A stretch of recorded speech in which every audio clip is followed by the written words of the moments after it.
नमस्कार, मी सई कौस्तुभ. स्वामी कृपा क्रिएशन्स या आपल्या यूट्यूब चॅनलमध्ये तुम्हा सगळ्यांचं स्वागत. तर आज आपण भवन्स कॉलेजमध्ये आलो आहे आणि एकदा पहावे करून हे नाटक पुन्हा एकदा रंगभूमीवर येत आहे. तर त्या नाटकात प्रमुख भूमिका करणारे दोघं जण आपल्यासोबत आहेत आणि आपण त्या दोघांनाच विचारूया की त्यांची कॅरेक्टर्स काय आहेत. भार्गवी ताई, पहिलं तू.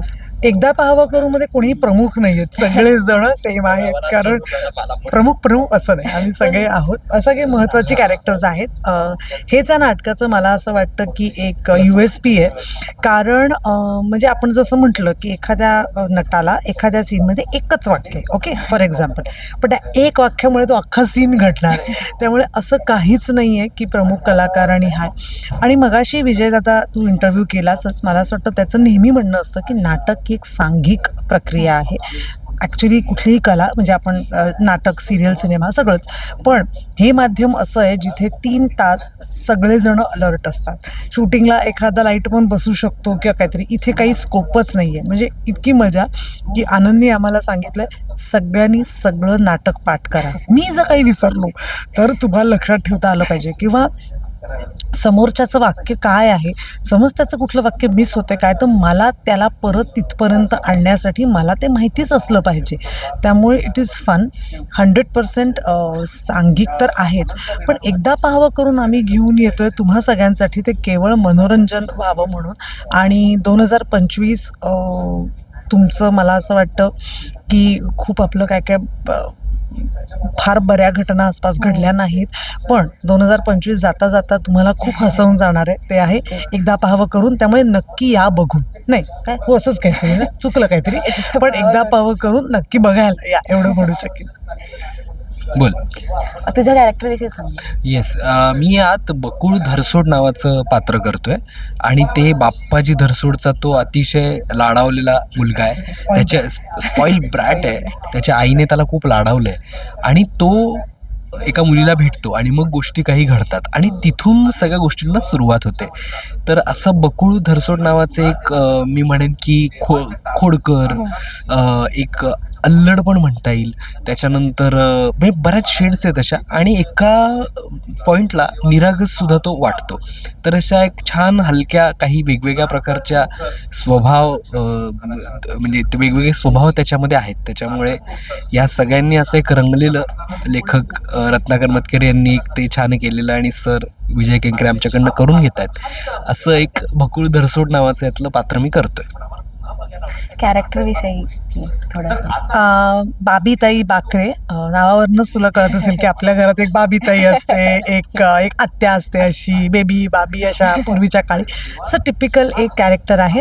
फक्त इथे ती आपला नवरा किंवा आपली मुलगी हे खूप जास्त संस्कारांना चिकटून आहेत ह्याचा तिला कुठेतरी एक थोडासा राग पण आहे, पण त्याचबरोबरीने ही खात्री पण आहे की असं झाल्यामुळे जे सो कॉल्ड एक ठराविक मध्यमवर्गीय घराचे नियम असतात, त्या नियमांच्या बाहेर जायची इच्छा तर मध्यमवर्गीयांची असते, पण गेल्यानंतर काय घडेल हे त्यांना माहिती नसतं. ती जी धार आहे ती त्या बाबीताईंची आहे की ती एकीकडे महिला मंडळातली कार्यकर्ती आहे, पण तिला नवरा पण साधा हवा आहे, नवऱ्यांनी बाहेर काही करायचं नाही.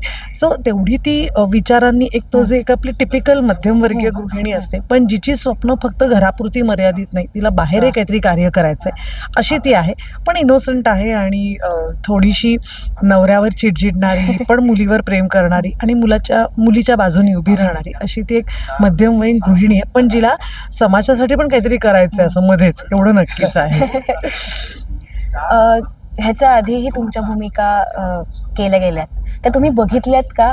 आणि त्यांच्याकडून किंवा त्या भूमिकांकडून तुम्ही काही घेतलंय? खरं तर मी हे नाटक आधी पाहिलं होतं, त्यामुळे ते मला माहिती आहे. पण एक नक्की की त्यावेळेचे कलाकार इतर सगळे वेगळे होते आणि नाटक हे खूप ॲक्शन रिॲक्शनवरचं नाटक आहे. त्यामुळे जसे सुधीर जोशी, मोहन जोशी रिॲक्ट होत होते तसे हे दोघं होणारच नाही आहेत, किंवा सुनील होता त्यामुळे हा सुनीलचा रोल करतो, सुनील बर्वेनी नाटकात केला होता. त्यामुळे इथे सगळं वेगळं आहे, प्रत्येकाची रिॲक्शन वेगळी आहे. आणि मुळात मला असं वाटतं विजय केंकरे हे वेगळ्या पद्धतीने ते बसवत आहेत. नाटक जरी ते असलं तरी तो बसवतोय थोडं इकडे तिकडे, त्यामुळे गोष्टी वेगळ्या होतील आणि त्याचा प्रभाव राहणार नाही एवढा आम्ही नक्की प्रयत्न करू. ही म्हणली तसंच की मला या नाटकात सुनील बर्वे होते आणि त्यांनी काम केलं, त्यांनी माझं कॅरेक्टर केलं. सुनील तावडेंनी काही प्रयोग केले, प्रसाद ओकते त्यांनी केलेलं आहे असं मी ऐकलं होतं. मी प्रत्यक्षात ते बघितलं नाही, पण काही त्याचे व्हिडिओज आणि हे अवेलेबल आहेत. ते बघितल्यानंतर मला छान वाटलं आणि एवढंच म्हणेन. आणि वेगळ्या पद्धतीने ही म्हणली तसं सर आमच्याकडनं बसवून घेतात. त्यामुळे मी हे सांगेन की या लोकांनी हे कॅरेक्टर केलं आहे म्हणल्यानंतर त्यांनी कशी कशी मजा आणली असेल तशी आपल्याला आणता येते का. याच्यात थोडेफार जे बदल आता होत आहेत ते बदल स्वीकारून त्याच्यात काय अजून आपल्याला नवीन ॲड करता येतं हे कसं होतं आता ते प्रयोग आता प्रेक्षक बघतील तेव्हा लवकरच कळेल. पण मला छान वाटलं ज्या ज्या लोकांनी हे काम केलंय हे ऐकून. पुढचा प्रश्न तुलाच आहे. हा. तर या नाटकात खूप दिग्गज कलाकार काम करतायत आणि तू यूथ आहेस. येस. सो तुला काही टिप्स मिळाल्यात का त्यांच्याकडून, किंवा तू काय काय शिकलास त्यांच्यासोबत काम करताना, ती नाही, प्रोसेस कशी होती? खूप म्हणजे मी अगदी खूप गोष्टी आहेत. एकतर हे तिघं म्हणजे ते दोघं आणि हे या सगळ्यांनी वातावरण खूप छान ठेवलेलं आहे. कारण मला नेहमी असं वाटतं की नाटकाची प्रोसेस ही खूप क्रुशियल असते, खूप व्हल्नरेबल असतं. प्रत्येक एक इंडिव्हिज्युअल म्हणून, एक व्यक्ती म्हणून तुम्ही शोधत असता, पात्र शोधत असता, तुम्ही स्टेजवर स्थिरावत असता. Dialogue delivery, give and take या सगळ्यामध्ये जर वातावरण या दिग्गजांनी यांनी काम केलेलं यांनी जर व्यवस्थित छान ठेवलं तर त्या गोष्टी खूप सुकर होतात, सोप्या होतात. तसं मला असं वाटतं की पहिली गोष्ट मला यांच्याकडनं मिळाली ती ही की वातावरण निर्मिती आणि ओव्हरऑल एक आपण म्हणू की हेल्दी सगळं वातावरण होतं, ती एक गोष्ट. आणि बाकी तर सगळ्याच गोष्टी मला असं वाटतं की ते सांगत असतात. आनंदाता, वैभव दादा, इवन भार्गवी सुद्धा, की काय वाटतंय काय नाही. म्हणजे तिला सुद्धा कॉस्ट्युम्समधलं सिक्वेन्स काय आहे आमच्या सगळ्याचं हे सगळं तिला माहीत असतं. ती सगळं वेळोवेळी सांगत असते. आणि तेवढंच नाही, मी म्हणेन की खाण्यापिण्याचं सुद्धा, की आपण आज हे करूयात, ते करूयात, हे करूयात, नाटकात हे असं लागणार आहे किंवा खऱ्या आयुष्यात आज आपण हे खाऊयात, तर हे खूप गरजेचं असतं. नुसतं आपण स्टेजवर गेलो आणि आपलं काम केलं आणि बाजूला झालो असं हे माध्यम नाही मला असं वाटतं.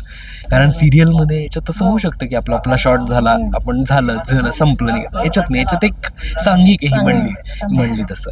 तर या गोष्टी आहेत. आणि बाकी अभिनय किंवा ॲक्शन, रिॲक्शन्स, टायमिंग या सगळ्या गोष्टी तर क्षणाला शिकायला मिळतात. एखादा किस्सा किंवा दोघांच्या सोबत झालेला किंवा किस्सा नाही नाटकातलाच सांगते. आता जसं मगाशी आनंद म्हणत होता की आम्ही एकमेकांकडे बघत बसतो म्हणजे आम्ही प्रभावित नाही झालो, आम्हाला वाक्य आठवत नसतात. तर परवा आनंदने आम्हाला सांगितलं की अचानक जर स्टेजवर मी असताना शांतता झाली तर याचा अर्थ मी विसरलोय, प्लीज असं करू नका, मला वाक्य सांगा. आम्ही ओके म्हटलं आणि आम्ही आमची रिहर्सल करत होतो. आणि एक सीन आहे ज्याच्यामध्ये सीनमध्ये एकदम सायलेन्स होतो, एकदम पिन ड्रॉप सायलेन्स नाटकात होतो.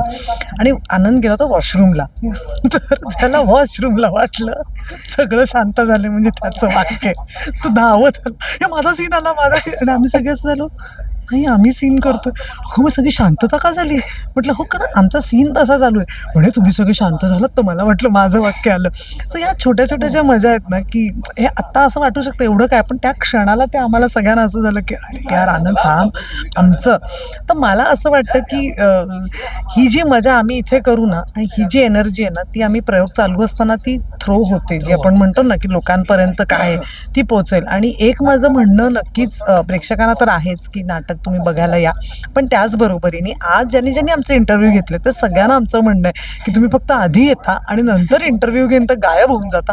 असं न करता तुम्ही नाटक बघायला या, कारण तुम्ही ही प्रोसेस आत्ता बघितलेली असते पण त्याचं फायनल आउटकम जोपर्यंत तुम्ही स्वतःच्या डोळ्यांनी बघत नाही तुम्हाला तो आनंद मिळणार नाही. त्यामुळे तो आनंद घ्यायला नक्की या. थँक्यू. Thank you. तुम्ही गप्पा मारल्यात माझ्यासोबत आणि प्रेक्षकांसोबत. प्रेक्षकांना शेवटचं जाता जाता काय सांगा? वर्षाची सुरुवात मला असं वाटतं छान व्हावी असं जर वाटत असेल तर आधीच्या वर्षाची सांगता चांगली झाली पाहिजे.